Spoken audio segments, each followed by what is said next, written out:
Ndikulandileni abale okondedwa kulingaliro la mawa wa lero, mawa wa pa 3 September 2022. Okondedwa, mawa wa lero tipitirizabe kuphunzira mawu a Mulungu pamutu omwe uja onena kuti ntchito za Satana musamaziphweketse, zimaononga, zimasokoneza ndipo zimazunza. Anthu ambiri akuvutika kwambiri lero chifukwa chochita za uchimo. Moyo wa munthu umafunikira Yesu ndithu basi. Okondedwa, mawu wa lero ndi phunziro namba 2 limene likuchokera pa 1 Mafumu chapter number 11 ndime yake yoyamba mpaka ndime ya namba 13. Mawu a Mulungu mchichewa cha lero akuti, komatu mfumu Solomoni anakonda akazi ambiri achilendo, ndipo kuonjezera pa mwana wa mkazi wa Farao analinso ndi akazi a mitundu iyi: Amowabu, Aamoni, Aedomu, Asidoni ndi Ahiti. Akazi amenewa anali ochokera ku mitundu ija imene Yehova anawuza Aisraeli kuti simuyenera kudzakwatirana nawo amenewa, chifukwa ndithu amenewa adzatembenuza mitima yanu kuti mutsatire milungu yawo. Komabe Solomoni anawakonda kwambiri akazi amenewa. Iye anali ndi akazi 700 ochokera ku mabanja achifumu ndi azikazi 300, ndipo akaziwo anamusocheretsa. Solomoni atakalamba, akazi akewo anakopa mtima wake kuti atsatire milungu ina, ndipo sanatsatire Yehova Mulungu wake ndi mtima wodzipereka monga unalili mtima wa Davide abambo wake, pakuti iye ankapembedza Astoreti, mulungu wa mkazi wa Asidoni, ndiponso Moleki, mulungu wonyansa wa Amoni. Kotero Solomoni anachita zoyipa pamaso pa Yehova. Sanatsatire Yehova kwathunthu monga anachitira Davide abambo wake. Pa phiri la kummawa kwa Yerusalemu anamanga malo opembedzerapo Kemosi, mulungu wonyansa wa Mowabu, ndiponso malo a Moleki, mulungu wonyansa wa Amoni. Iye anamangiranso malo oterewa akazi ake onse achilendo amene amafukiza lubani ndi kumapereka nsembe kwa milungu yawo. Choncho Yehova anakwiyira Solomoni chifukwa mtima wake unatembenukira kuchoka kwa Yehova Mulungu wa Israeli amene anamuonekera kawiri konse. Ngakhale kuti Yehova anamuletsa Solomoni kutsatira milungu ina, iyeyo sanamvere malamulo a Yehova. Pamenepo Yehova anati kwa Solomoni, popeza mtima wako ndi wotere ndipo sunasunga pangano langa ndi malamulo anga amene ndinakuwuza, ndithudi ine ndidzaugawa ufumu kuwuchotsa kwa iwe ndi kuwupereka kwa mmodzi mwa atumiki wako. Koma chifukwa cha Davide abambo wako sindidzachita zimenezi iwe uli moyo, ndidzaugawa m'dzanja la mwana wako. Komabe sindidzamulanda ufumu wonse, koma ndidzamusiyira fuko limodzi chifukwa cha mtumiki wanga Davide, ndiponso chifukwa cha Yerusalemu, mzinda umene ndinawusankha. Ameni. Okondedwa, mwa mawu a Mulungu amene tawerengawa titsogozedwa ndi kulingalira koonena kuti Satana alibe mantha ndi mmene Mulungu wakhala akukugwiritsira ntchito. Iye amayesabe kupeza njira yakuti athane nawe. Ameni. Satana sakhala ndi mantha potengera kuti munthu we wakhala ukutumikira nthawi yayitali, potengera kuti Mulungu wakhala akukugwiritsa ntchito nthawi yayitali, potengera kuti zamphamvu zakhala zikuchitika kudutsira mwa iwe. Ayi, zimenezi dziwani sizimamugwedeza. Nthawi ndi nthawi iye amafuna athetse zimenezo zokumene, ndipo mundale zake iye amayesetsabe kuchita kuti munthu akafike podana ndi Ambuye nachoka mzimenezi. So alipo anthu ena poona mmene akhala akugwiritsidwira ntchito ndi Ambuye amaona ngati chimenechi ndi chintchingo chokwanira chonena kuti mdierekezi sangawoyandikire. Mwa ichi amayamba kujaira. Ayi, lero lino changamukani. Simachitachita amene Mulungu akhala akukuchititsani amene amatsekereza kunena kuti mdierekezi sadzakuyandikiranso. Iyeyo akamaona machitachitawo samvera kukondwa pajatu ndi ndani, ndipo iye amakhala ndi mapulani ambiri kuti kodi ndikhoza kuthetsa bwanji machitachita amenewa, ndikhoza kuononga bwanji zimene zikuchitikazi. Mukamati mukupita pamwamba muzauzimu, mukupita pamwamba muzuma, mukugwirizana ngati banja, mukugwirizana ngati mpingo, zikukuyenderani mpamene mdierekezi amapsa mtima kwambiri ndikumalingalira ndingatani ine kuti ndizimitse zimenezi, kuti ndilande zimenezi, kuti anthu amene akutumikira Yehova akhale olimbikira potumikira zanga. Nthawi zonse amalingalira chotero.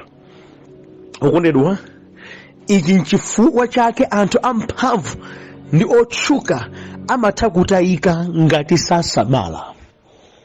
Popeza mdierekezi alibe mantha ndi anthu amene Mulungu akuagwiritsa ntchito, alibe mantha ndi machitachita amphamvu amene Mulungu akuchita mwa wanthu, ndipo kuti iyeyo maganizo ake ngofuna kupha zimenezi, amakhabe ndi njira yake tomayandikira.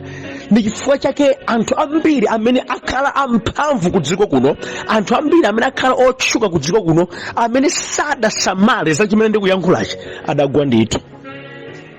adagwa ndithu, ndipo zinthu zidaleka ndithu kuyenda, ndipo zambiri zidasokonekera ndithu.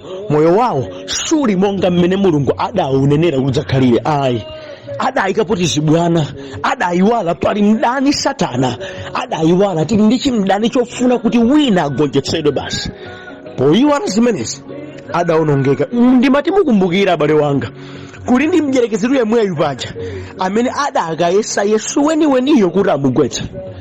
Kulimba mtima ndikumapita kwa Yesu akudziwa ndithu kuti uyuyu mwana wa Mulungu, koma ndi ukamuyesa kuti akhoza kugwetsa. Ndi kuti mdierekezi mmene amanyamuka umene adaliliko ukamuyesa Yesu mmutu mwake amati ndakoza plani imeneyi ine ndithu mbamba ntheradi Yesu ndigwetsa basi, uyu ndigwetsa ndithu. Adakayandikira Yesu weniweniyo ndi ukamuyesa weniweniyo. Kuli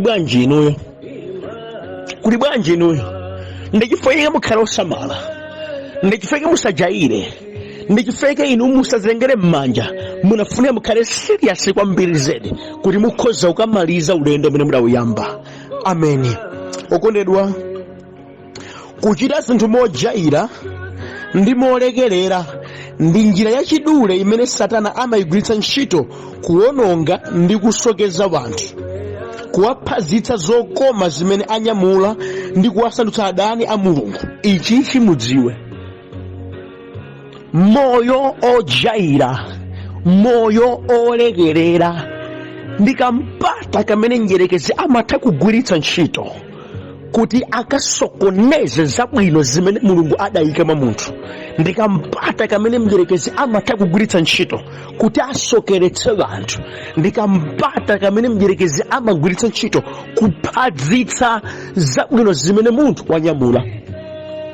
Mukudziwa munthu akamati zazikulu zikuchitikira ambuye akukugwiritsa ntchito, mwatsoka umayamba kumadziuza kuti iweyo ndiwe patali. Kamboyo kamene kakakoma ine ndine patali, ndine oposa uje, ndine malevu akuti ine ndafika apa, kameneko ndi kamene mdierekezi amagwiritsa ntchito ndipo amakhala pamene paja mkwamba makunamiza. Ayi, palibe chimene chingachitike ngakhale Satana pa iwe sangalimbe. Ili ni mbali naye akukudya kwambiri zedi, akukusandutsa mdani wa Mulungu, akukupotoza, akukuononga. Uzikazindikira kuti ndiwe saza watheratu, palibe chimene ungachitenso. Ambiri posazindikira zimene ndikuyankhula pano pasi adagulitsa utumiki wa mphamvu, adaononga zambiri, moyo wawo udazunzikiratu, adasokera ali kutchire, idangotsala ndi mbiri chabe basi.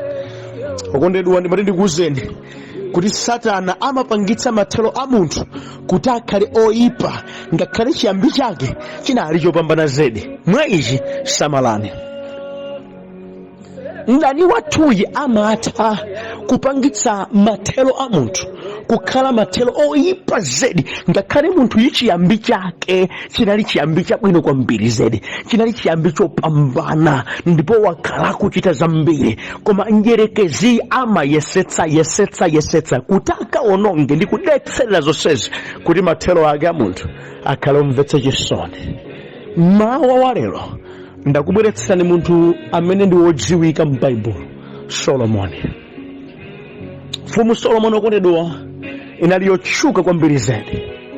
idachita zamphamvu zambiri, ndipo chiyambi chake chinali chopambana, chogwira mtima, ngakhale Mulungu anagwidwa mtima naye. Machitachita ake anali opambana, ndipo dziko lapansi lidadziwa kuli mfumu ya Solomoni amene amapembedza Mulungu woona, ndipo Mulungu akuchita nawo. Koma kamba kazibwana, kamba kolekerera, kamba kotsegula khomo, njerekeza adapanga penetrate mpaka na mfumu yotchuka ija idafika popembedza mafano, idafika popembedza zowumba, idafika potenga chuma chake ndi kuyamba kumanga milungu yonyasa, kumleka Yehova, okudwa zosayembekezeka zakuti mfumu ya mphamvu, mfumu yopembedza, mfumu yonkonda Mulungu, mfumu ya nzeru, mfumu yodalitsika, mfumu yolemera ikafike popembedza mafano. Zatheka bwanji? Zatheka bwanji kuti mfumu imene ithothoke kwa Yehova, ithothoke kwa Mbuye, mfumu yotchuka ndi nzeru imene imachita kudziwa kuti zowumbazi si milungu, aliko Yehova ndiye Mulungu, ikafike poleka Yehovayi ndi kumapembedza chowumba chonyasa, kumati Mulungu wanga ndi ameneyi? Zatheka bwanji? Ameneyo ndiye mdierekezi. Ntchito za Satana musamaziphweketse, zimachotsa mfumu anzeru ndi kuwapembedzetsa zinthu zowumba zonyasa zopanda moyo. Zimatheka akachita chibwana. Okondedwa, kuyang'ana mbiri ya Solomoni, atautenga udindo, Mulungu nkumuonekera nampatsa mpata, tasankha ndi kuchitira chiyani. Sadasankhe chuma, sadasankhe moyo wautali, adasankha nzeru. Adanena mawu, ndipatseni ine nzeru kuti ndidzakhoze kutsogolera anthu anuwa. Chimene chidamugwira mtima Mbuye akuti popeza iweyo sudasankhe chuma, sudasankhe moyo wautali, ndidzakupatsabe zimenezi. Popeza wasankha nzeru kuti udzakhoze kusamalira mtundu wanga. Mulungu adagwidwa naye mtima. Chiyambi cha Solomoni chopambana ndi chogwira mtima, ndipo Ambuye adampatsa nzeru zakuya kwambiri zedi, adampatsa moyo wathasatasa ndi wa nzeru kwambiri zedi. Okondedwa, Solomoni ngakhale kuweruza kwake kunali kwa nzeru kwambiri zedi. Tikadawerenga 1 Mafumu chapter number 3, patabwera azimayi awiri amene amakanganira mwana chifukwa wina adatsamira mwana wake nkufa. Solomoni adaonetsa nzeru zakuya kwambiri. Kuweruza kwake kodabwitsa, akuti mukulimbana mwana mmodzi, dulani pakati mwanayi ndiye mugawane, wina mbali ina, wina mbali ina, wina kuti tigawanedi, wina kuti iyaye. Musaphe mwanayo, mpatseni muzangayo. Solomoni kuti pamenepa pamene pali chilungamo. Ngati mwana ali wako sungavomere kuti aphedwe ayi, mwanayi mwake nduyu mpatseni. Anthu adadabwa, tili ndi mfumu pano, mfumu genuine, mfumu imene ili ndi nzeru za Yehova pakati pathu. Solomoni adali otchuka kwambiri zedi. Ufumu umene adaupeza atausiya bambo wake.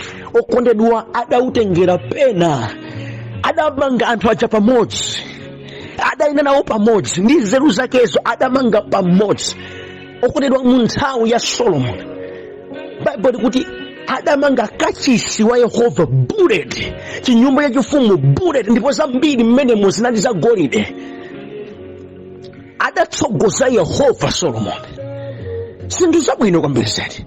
Angakhale chuma mnthawi yake chinali chopambana. Bible limanena kuti mu nthawi ya Solomoni mfumu, siliva inali ngati miyala wamba, chifukwa golide anapezeka kwambiri, chuma chidapita patsogolo kwambiri zedi.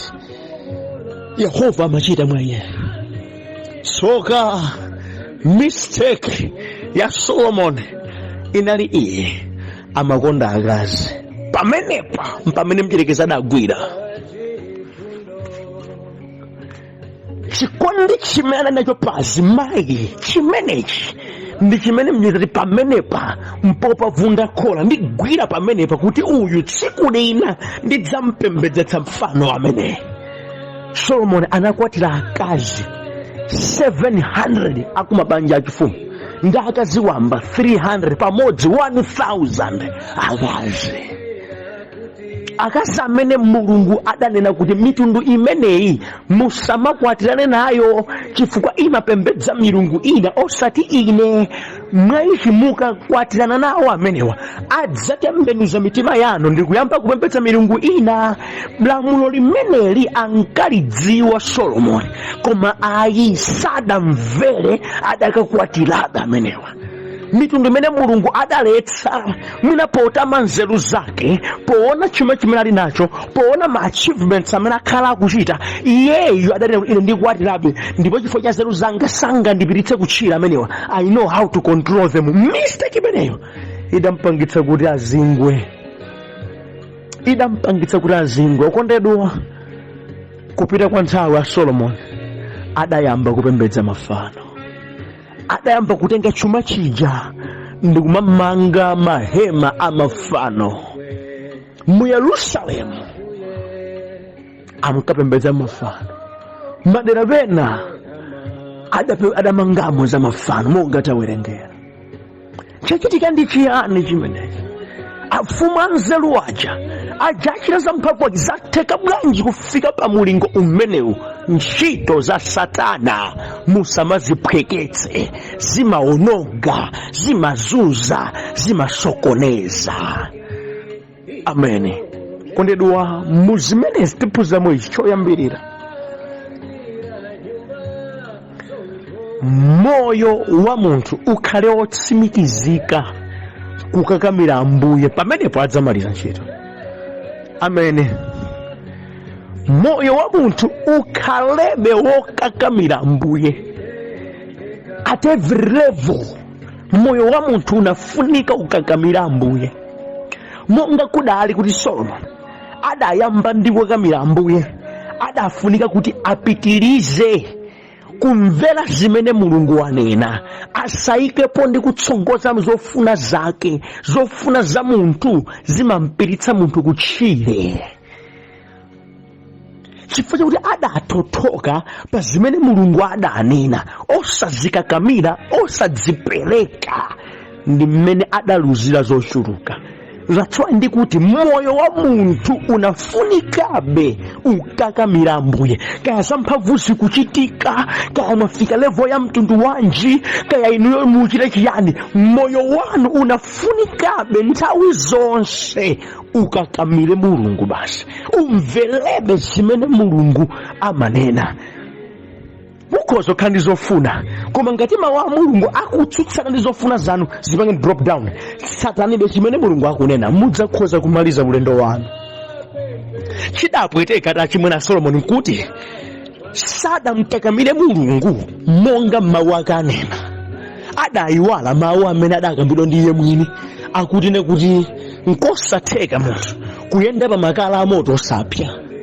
Iye pakuthothoka pamaso pa Ambuye, chotsatira chake chinali kutayika ndithu. Basi ndikamba ndiwena pano amene chifukwa cha madalitso amene mulungu adawapatsa, chifukwa cha zimene akudutsamo, adathothoka pamaso pa Ambuye. Sachitanso monga mmene ankachita kale. Zopempherazi adayamba kuzitaya, kusala kudya adayamba kuyiwala, kudzipereka pa za Ambuye adayamba kusiya. Atipopeza atchuka, atipopeza adziwika, atipopeza mulungu agwiritsa ntchito, atipopeza zidayenda ndi zopempherazi lazipanga drop down, ayamba kamoyo kena, atipopeza adapita ku tauni, ayamba kusinthika zinthu. Okondedwa, kumene kundiye kudyeka kwa moyo wanu, mukutayika mukupita kutchire, ayamba kumvetsa mwa mtundu wina alizama wa mulunguzi. Okondedwa, ndikambe nanu ndikutayika kumeneko. Chanzeru nkuti moyo wanu unkakamirebe mulungu, moyo wanu umamatire mawu a mulungu, moyo wanu umamatire kudzichepetsa ndi kukhalabe pansi pa dzanja la mulungu. Zikuthandizana kusinga zochita mwayambako kuku nde ulendo umenewo, kudzimva mwayambako nde ulendo umenewo. Hayi ndife timakhala busy masiku ano, mukudziwa kuti zidamba kuyenda, mutumiki udakula kwambiri zedi, nde kudyeka ndi kuyankhulako kumeneko. Sizoti muzinyadira, hayi ndiye mathero a moyo wanu ayambika amenewa. alipo anthu ambiri mulungu akamawachitira chokoma iwonso amayamba kuchulutsa zochita ndi kumathothoka pamaso pa Ambuye. Ngozi yayikulu ndi imeneyo, ndi ngozi. Wodala ndiye munthu amene akhoza kumamatira Ambuye. Solomoni adakati amamatira Ambuye monga mwa step yoyambirira yakutsogoza za Ambuye. Sitikadamva kuti mpaka wafika popembedza mafano ayi, akadakhalabe ndi mkazi wake monga kudaliri basi, akadamvera besi zimene mawu a Mulungu akunena basi. Koma chifukwa cha usaza mtima zidakamfikitsa pena. Kondedwa, moyo osamamatira Ambuye ndi chitayiko. Ameni. Chachiwiri ndi chokondedwa, zokhumba za mtima wanu muzidzifufuza zikuchoka ku. Ngati zisemphana ndi mawu a Mulungu ndi chipweteko. Zokhumba za mtima wanu zifufuzeni, si zonse zimene mulakalaka kuti nzoona ndipo nzolongosoka ayi. Zina mwa izo ndi njere za Satana zimene yankho lake linafunika kuti ayi. N'chifukwa chake mawu a Mulungu atilangiza kuti tikhale odziretsa ndi atcheru. Chifukwa si zonse zimene muzilakalaka zimene zikhala za phindu. Solomoni adalakalaka kukhala ndi akazi ambiri ufika pa 1000. Njere imeneyi idachoka kuti sadafufuze, idali yochoka kwa mdierekezi. Iye amati akunjoya, iye amati zikuyenda, iye amati ndi apa wafikapo monga fumu ya nzeru, monga fumu ya chuma. Iye nero khala ndi miyandamiyanda ya akazi osadziwa kusali kwake kuli kupembedza mafano.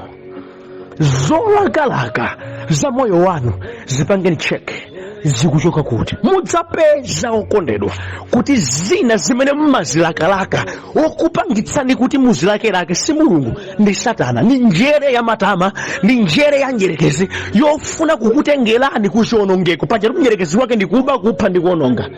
Zina zimaoneka ngati zabwino ndithu zokunjoyetsani, koma si zochokera pamaso pa Ambuye ayi. Now Mulungu akamapanda kulimbana nawe pa zimenezi, usaganize ngati kuti uchiracho nchabwino ayi.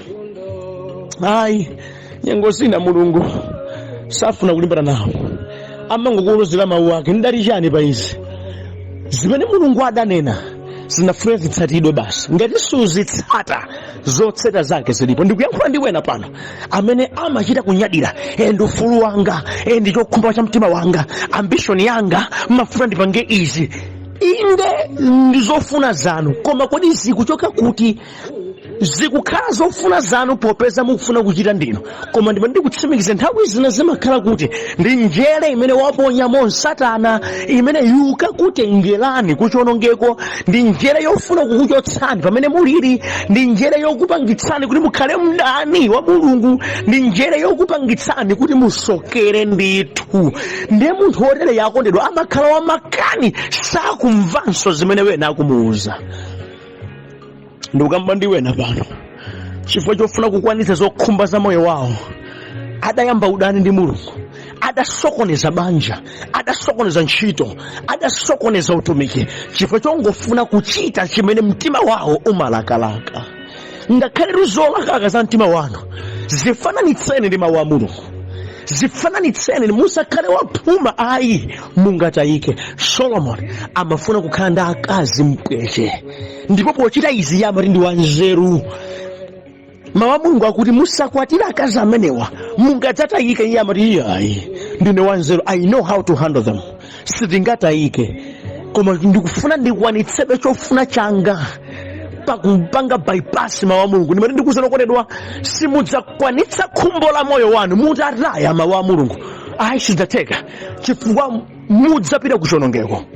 Timakwanitsa zokhumba za miyoyo yathu molingana ndi mawu a Mulungu, mwakumvera mawu a Mulungu, mwakutsatira mawu a Mulungu. Ndi chimene chimatisunga mu njira yopita kumapeto. Koma ngati mutaya mawu a Mulungu ndikudzitama inu nokha, ndikutama nzeru zanu, ndikutama zimene mmakhala mukuchita, mudzatayika ndithu. Alipo ambiri amene amanena kuti amadziwa nda nzeru, lero lino chidapana chitseko. Buluzi wa Izero amapanidwa ndi chitseko. Alipo ambiri pano amene ankadzitchula nzeru, ankati akudziwa chimene akuchita, afunseni lero, suja munkati mukudziwa chimene mukuchita, nanga bwanji mwatere? Ayi, amangoti vuvumale ngati nkhuku yogwa m'madzi akadatali.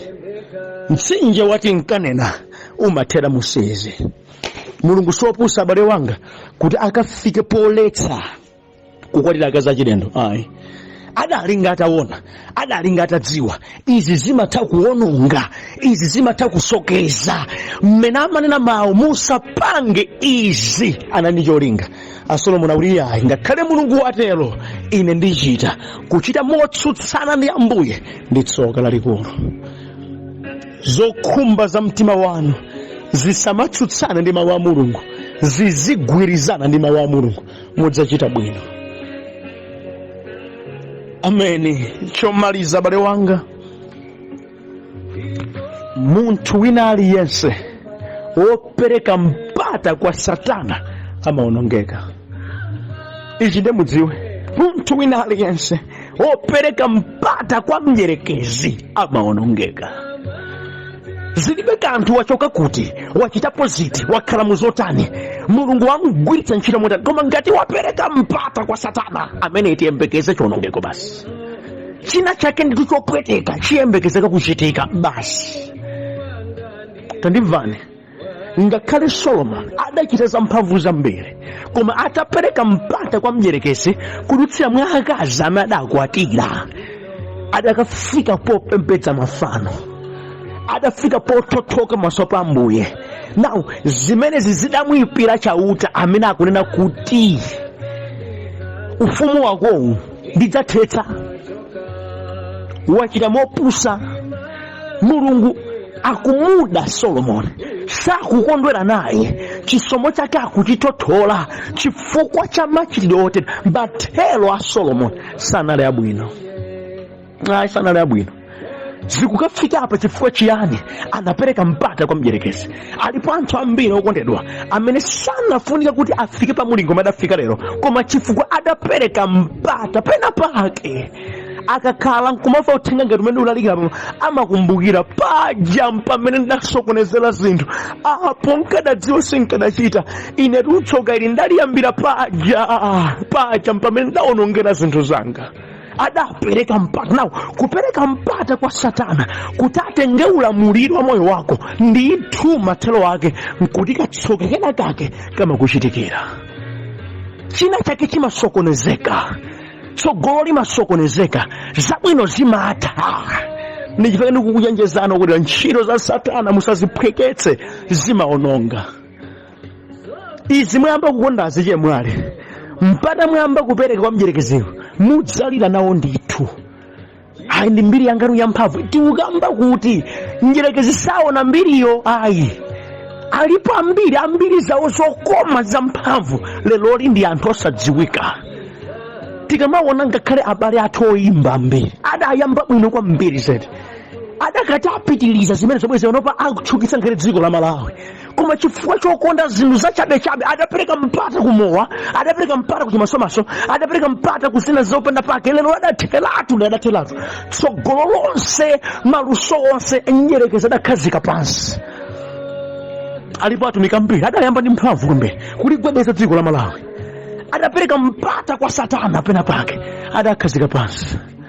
Alipo anthu amene adayamba bwino ndale, anzeru zakuya kwambiri, kumachita kuona kuti Malawi ali ndi tsogolo kudutsira mwa awa, kuti adapereka mpata kwa Satana, adagalauza. Leloli ndi chipyepye opanda kanthu. Dziko lino musapereke mpata kwa mdierekezi, chifukwa wopereka mpata kwa Satana mathelo wake ndi chionongeko basi. Mdierekezi amakwanitsa kuononga tsogolo la bwinobwino, mathelo a munthu amene adakafuna kukhala mphamvu, amakakhala oyipa ngakhale kuti chiyambi chake chidayamba cha mphamvu kwambiri zedi. Samalani. A Solomoni, anzeru zonse zija, achuma chonse chija, amphamvu zonse zija, adakafika polambira milungu ya chilendo chifukwa cha zokwatira. Akazi omwewa, akazito omwewa adamuthothola pamaso pa Ambuye. Akazi omwewa amuwa konda inuwa amenewa adamtotola adaononga nukamba pano munthu wina moyo wake masomaso wamutengera chuma chonse, watetsa business yonse, waononga banja lake, waononga ntchito yake, waononga zabwino zimene zidalipo kale. Zomwezi chimasomaso chomwechi afumu chidagwetsa, inunso chikugwetsani. Samalani. Okondedwa, palibe kuchita mwina koma kusamalira za Ambuye basi. Ambuye akuthandizeni kuti moyo wanu ukhazikike pamaso pake ndi kuchita zimene Mulungu akunena. Chonde kakamireni Ambuye monga mudayamba ndi Ambuye, lolani kuti mukatsirizenso ndi Ambuye. Mulungu akudalitseni kwambiri zedi pamene mulingalira zimenezi. Mawu abwino, chisomo kwa inu. Amen.